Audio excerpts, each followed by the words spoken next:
Welcome back to another episode of Perfectly Healthy and Toned Radio, brought to you by I'mTheFatMan.com. And I'm your host, Darren McDuffie.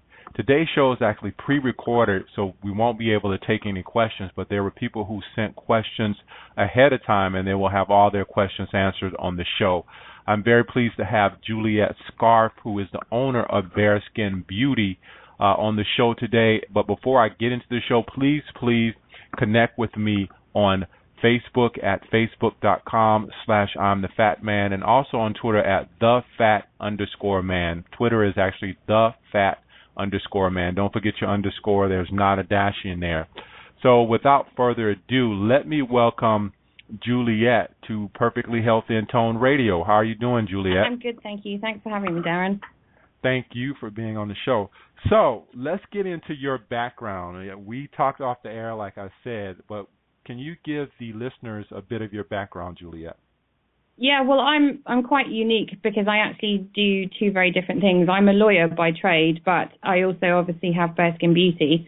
And the reason I set this company up now 5 years ago is because I was raised by a nutritionist, and so grew up understanding the profound connection between what we eat and our health outcomes. And I was inspired greatly by everything that he did, and I absorbed everything that I was taught. And I grew up thinking that everybody had access to the information that I had and access to the knowledge that I had. And it was only fairly recently that I started to understand how profoundly misinformed people are. And the reason I set the company up is because for many, many, many years, I tried to find products that reflected not only my ethos, but also had nutritional ingredients that were safe and also very effective. I couldn't find anything and was constantly disappointed, and so I decided that I would train in my spare time to be a holistic cosmetologist, aromatherapist, and many other qualifications that I have in order to create my own skincare, because I simply couldn't trust what was available in the shops. And then due to my friends' encouragement, they really wanted me to actually offer this out into the marketplace, which is what I did 3 years ago. Mm-hmm. Mm-hmm. So go ahead, I'm sorry.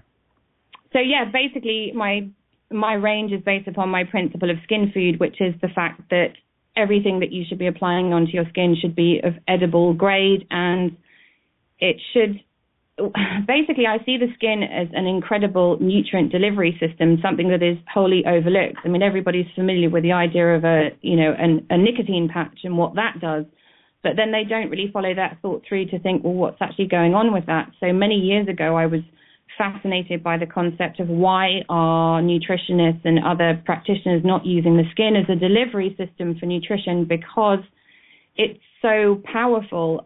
Everything that's applied to the skin ends up within the bloodstream within 15 minutes, and so it's flying around our bodies. And Ayurvedic practitioners have discovered that they can actually do post-mortems on people and discover what skincare brand they're actually using by analyzing our bones. Now, that's really quite frightening if you think about that quite deeply.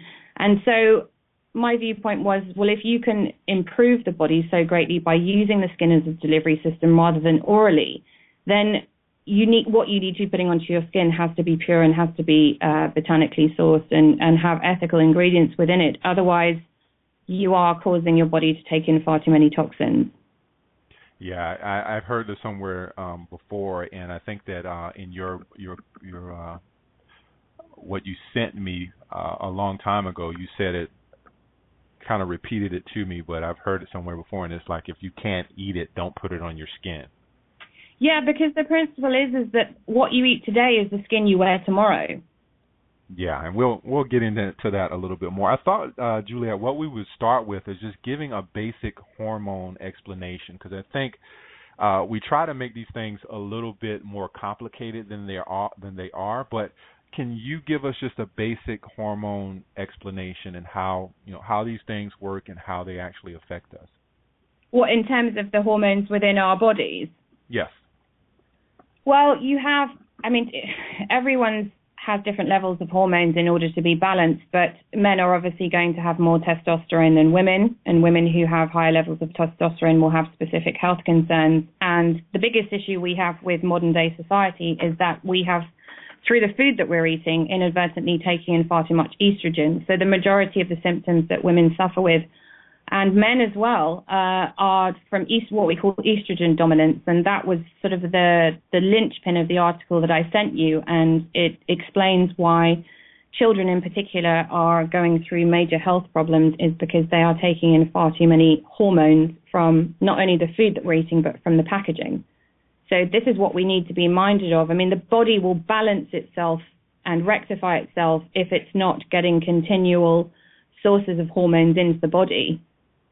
Yeah. So I think about 2 weeks ago, so I had a gentleman on the show, Dr. Curtis Duncan, and he was talking about this very same thing, and the fact that a lot of people are going through estrogen dominance and they don't know what to do about it. But especially there are more females that are suffering from a lot of this.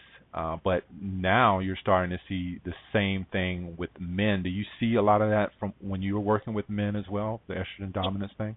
Yes, absolutely. And for men, it's even harder to talk about it. It's a very embarrassing topic. I mean, for example, if you've got a man who's suffering from man boobs, he's not going to be chatting to his friends about how he can get any help. He's just going to be covering up and feeling really bad about himself. So men find it really difficult to come forward and ask for help, whereas interestingly, with women, they'll ask for help because the symptoms that they're suffering are affecting how they look. So, for example, their hair will be falling out, or their hair will be going grey early, or thinning. And so it's more of a vanity side of things that pushes them forward because they're not aware of the damage that's actually going on within their body.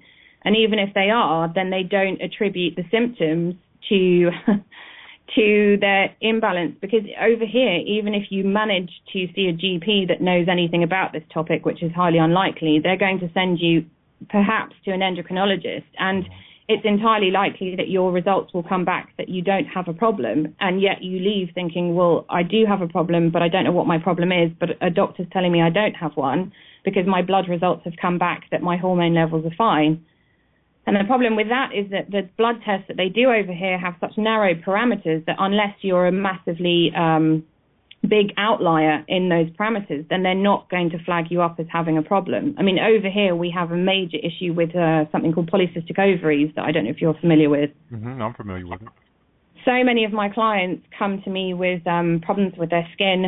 So acne, adult acne and congestion and aging skin, and, they're using products, the kind of products that will be given to them by the doctor are generally steroid-based creams, which are only going to cause bigger problems and make their skin photosensitive. And there's so many chemicals in those medical preparations, and they don't.